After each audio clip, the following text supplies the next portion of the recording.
चाहता हूँ कि जिस तरह से ये एक स्कैम हुआ है, ड्रीम सनशाइन प्राइवेट लिमिटेड जो कंपनी थी, पानी के नाम पे लोगों का पैसा इन्वेस्ट करती थी। अब हाल ही में हमने 50,000 करोड़ के स्कैम पे काम किया है और उन लोगों को अरेस्ट भी करवाया और उनकी प्रॉपर्टी सीज भी करवाई और आज अल्हम्दुलिल्लाह लोगों का पैसा मिलने शुरू हो गया है।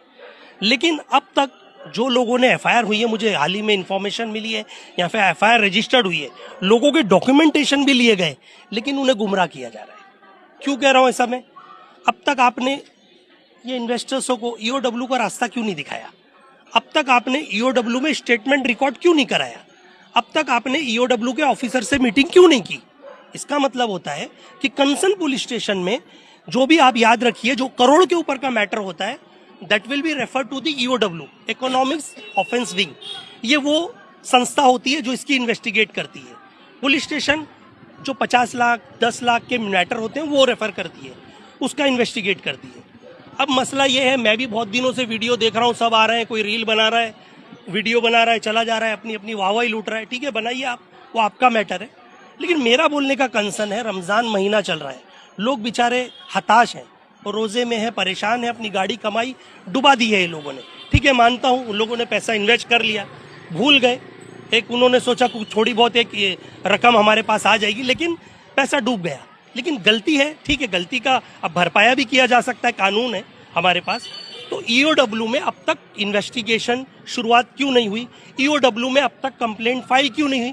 लोगों का कहना है ये 3 से 4 हजार करोड़ का मैटर है, तो यहाँ पर सिर्फ 125 कंप्लेनेंट की कंप्लेंट क्यों दर्ज की गई? जबकि बताया तो नंबर्स में कंप्लेनेंट है, जैसे बता रहे हैं लोग, लाखों में कंप्लेनेंट्स हैं।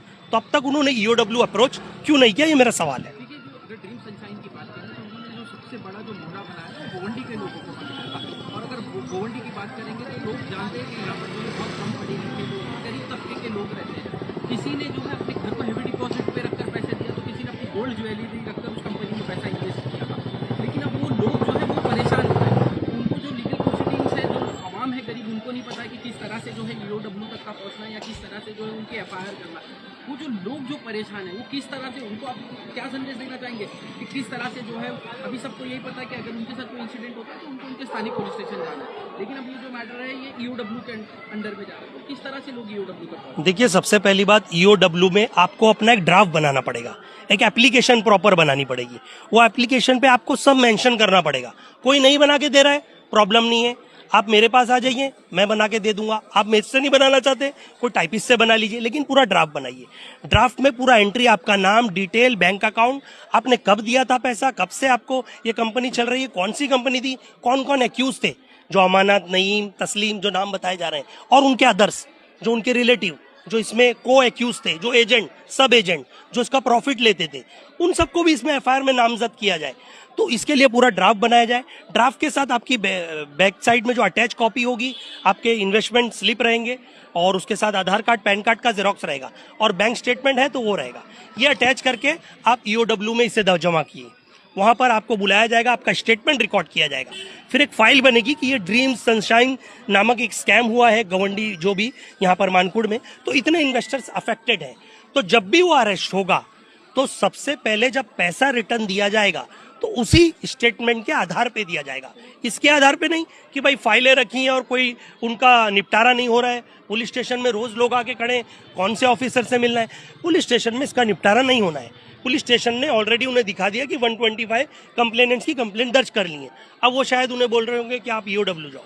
तो मैं सभी इन्वेस्टर्स को ये मैसेज देना चाहता हूँ, आप सुबह मंडे के दिन ईओडब्ल्यू जाइए, ईओडब्ल्यू में अपना ड्राफ्ट बनाइए। आपकी कोई मदद नहीं कर रहा है, डरने की जरूरत नहीं है, मैं आपको पूरी मदद कर रहा हूँ। मैं आप किसी से ये नहीं कर रहा हूँ जो कौन क्या काम कर रहा है, मुझे उससे कोई लेना देना नहीं। मेरा सिर्फ एक काम है कि लोगों को उनका हक का पैसा रिटर्न मिले। उनका पैसा कैसे मिलेगा? अगर ये स्टेट के बाहर कहीं और स्कैम यही हुआ है, वहाँ पर भी आप एफआईआर रजिस्टर्ड कराएं जहाँ पे नहीं हुई है। ये अभी मुझे बदायूं से, बरेली से और चंडीगढ़ से हाल ही में लोगों ने बताया यहाँ पर भी पैसा लिया गया है, तो वहाँ पर भी आप अलग अलग स्टेट में एफआईआर रजिस्टर्ड करा सकते हैं। अब मुंबई में सिटी में एक एफआईआर होती है जो एफआईआर रजिस्टर्ड हो चुकी है। लोग गुमराह कर रहे हैं कि अब ये भिवंडी या गवंडी में नहीं होगी, क्योंकि सिटी में एक ही एफआईआर होती है, वो रजिस्टर्ड हो गई है। दूसरा, अगर आपको मुमरा में करनी है तो मुमरा थाने के बाहर है, मुमरा में रजिस्टर्ड हो जाएगी। तो ऐसी लोग अपनी कंप्लेंट दर्ज कराएं, अपनी एफआईआर दर्ज कराएं और साथ ही साथ अपना स्टेटमेंट रिकॉर्ड कराएं। डरने घबराने की जरूरत नहीं है। पैसा गया है, ठीक है, गया है तो कोई जुर्म थोड़ी कर दिया, हमारा हक का ही पैसा गया है ना। चांदला जी, एक लंबी लड़ाई जो है आपने हीरा गोल्ड इन्वेस्टर्स थे, उनकी भी आपने एक लंबी लड़ाई लड़ी है, लगातार जो है कई साल से आप लड़ते आ रहे हैं, आपने सुप्रीम कोर्ट तक का मैटर को पुटअप किया, पुटअप करने के बाद जो उनकी प्रॉपर्टी जो है ऑक्शन तक का आ गई है। क्या आपको लगता है जो उसी तरह से जो 20 संगठन के मेंबर्स हैं उनका जो पैसा है उन तक का वापस पहुंच सकता है? देखिए, सबसे पहले होगा कि आरोपियों को अरेस्ट कराना। हमारा फर्स्ट प्रेफरेंस यही होगा कि पुलिस को किसी तरह से भी रिक्वेस्ट करके इन्वेस्टिगेशन में तेजी लाई जाए और आरोपियों को अरेस्ट किया जाए। आरोपी की कितनी प्रॉपर्टी है, कहाँ कहाँ है, उसे सीज किया जाए। अगर आरोपी के पास कैश है तो वो कैश को सीज किया जाए। फिर एक साथ जब जितना अमाउंट एक इकट्ठा होता है उसके बाद इन्वेस्टर्स कितने नंबर्स में, उनकी as per the complaint, as per the claim, उनकी फाइल जो रहेगी उसके हिसाब से उन्हें अमाउंट डिस्ट्रीब्यूट किया जाए। लेकिन वो कब होगा? जब आरोपी अरेस्ट होगा, एक्यूज अरेस्ट होंगे। अभी तक इसमें कोई भी आरोपी अरेस्ट नहीं हुआ है।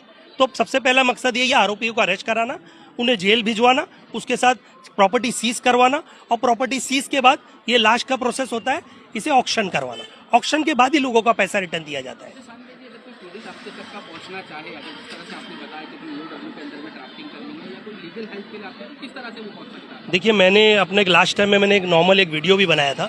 मैं आपका नंबर आपके चैनल के माध्यम से दे देता हूँ। मेरा नंबर है 9967586323।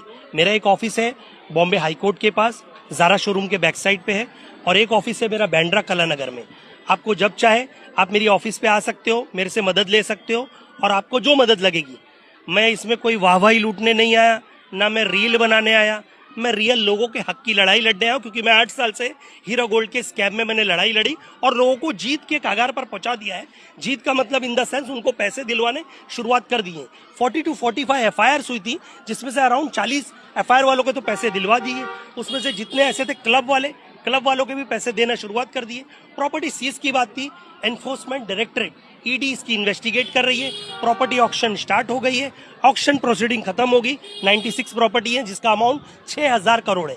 तो प्रॉपर्टी जिस तरह बिक जाएगी तो इनका पैसा डिस्ट्रीब्यूट होना शुरू हो जाएगा। उसी तरह से इनके भी जब तक सीज नहीं होगी, कितना ऑक्शन हुआ, कितनी प्रॉपर्टी इकट्ठी हुई है, जमा हुई है, उसके बाद ही कैलकुलेशन फाइनल अमाउंट किया जाएगा।